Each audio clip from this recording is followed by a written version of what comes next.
Hi, my name is Anastasiia Cherednychenko and I'm chair of ICOM Ukraine. Thank you so much for having me. It's a great pleasure to be virtually with you.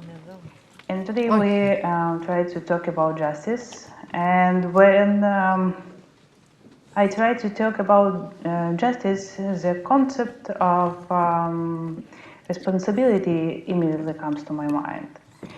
Examining past war genocides demonstrates that an atmosphere of impunity stemming from wrongdoing provokes more crimes. The last few decades have once again shown us how impunity leads to catastrophic results. The impunity of representatives of the Russian Federation, notably during the armed conflict in Chechnya or war in Georgia, eventually led to the war with Ukraine in 2014. Since the onset of the war in 2014, Russia has been illicitly exporting cultural heritage from the territories it has occupied in Ukraine. The lack of consequences in response signaled impunity and create the possibility of future action in line with these principles. This contributes to military crimes in Syria, for example, in 2014-2016, and later a full-scale invasion by Russia in Ukraine ensued, marked by signs of genocidal actions, including cultural genocide as per Raphael Lemkin's proposed definitions. And the one side of genocidal acts, this destruction of culture institution, and a lot of museums in different parts of Ukraine were destroyed. There is Kharkiv region, eastern part of Ukraine. This is Mariupol city in Donetsk region, also eastern part of Ukraine, almost completely destroyed today. This is Mariupol, one of Mariupol museum, also almost destroyed by Russian attacks. This is north part of Ukraine. This is Kiev. This is Odessa, one of the latest case with Odessa National Art Museum. Throughout this period, representatives of the Russian Federation exerted pressure and persecution on museum staff in the Ukrainian temporarily occupied territories, and even on their families, which includes acts such as kidnapping and interrogation. During the full-scale war, the appropriation of Ukrainian cultural heritage by representatives of Russian Federation reached significant proportions. As individual representatives of the Russian Federation engaged in looting in 2022 and 2023, also a state policy has been formulated and executed simultaneously, and it's other sign of genocidal acts. There are footages of illegal transfer of Ukrainian museum collection from the devastated Mariupol, the occupied Melitopol, and Kherson, which was under occupation at that time. The looting of Kherson museums took place right after Russian President Putin signed so-called laws on the incorporation into the Russia of the four Ukrainian regions, Lugansk, Kherson, and Zaporizhia on October 2022. And right after this, Russian professionals started publicly estimating how much the museum fund of the Russian Federation would be enriched through the collection of Ukrainian museums in these four regions, which actually Russians refer to as the new subject of the Russian Federation.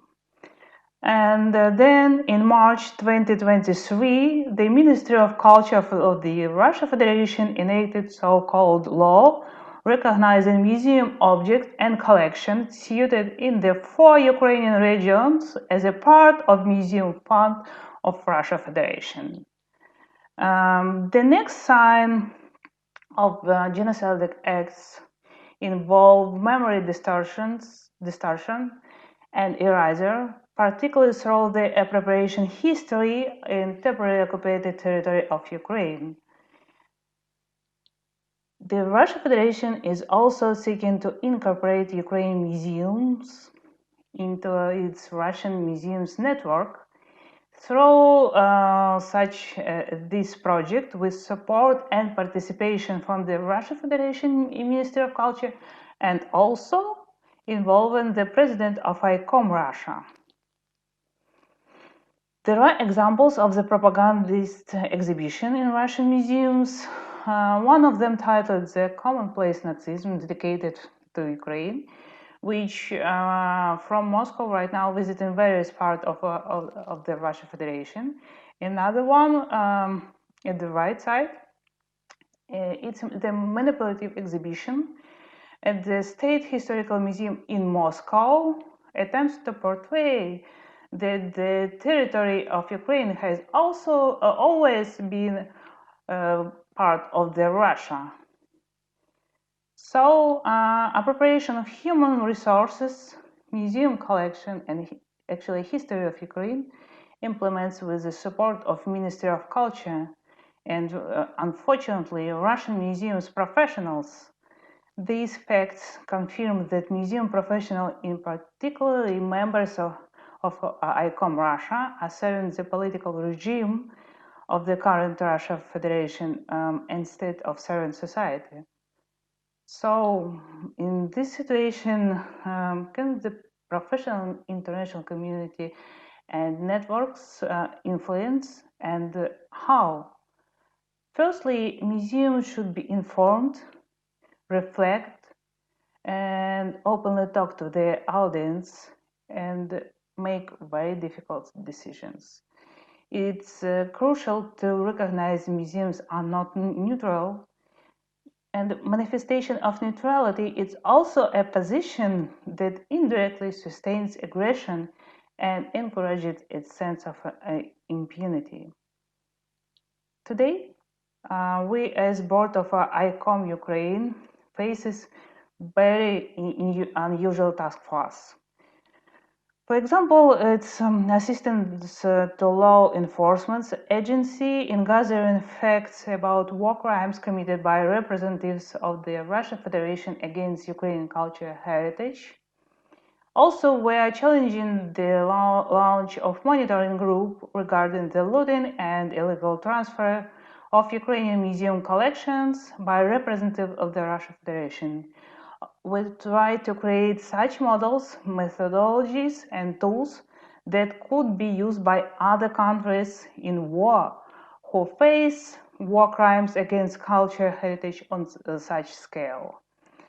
And sure, we're keeping informed the international museum community, ICOM, and other professional networks and organizations about current situation with the Ukrainian culture heritage due to the Russian war against Ukraine. Our activity as ICOM Ukraine is aimed at justice, and we want it not only for Ukraine. And if you agree with us, you can join us. Thank you so much for your time and attention.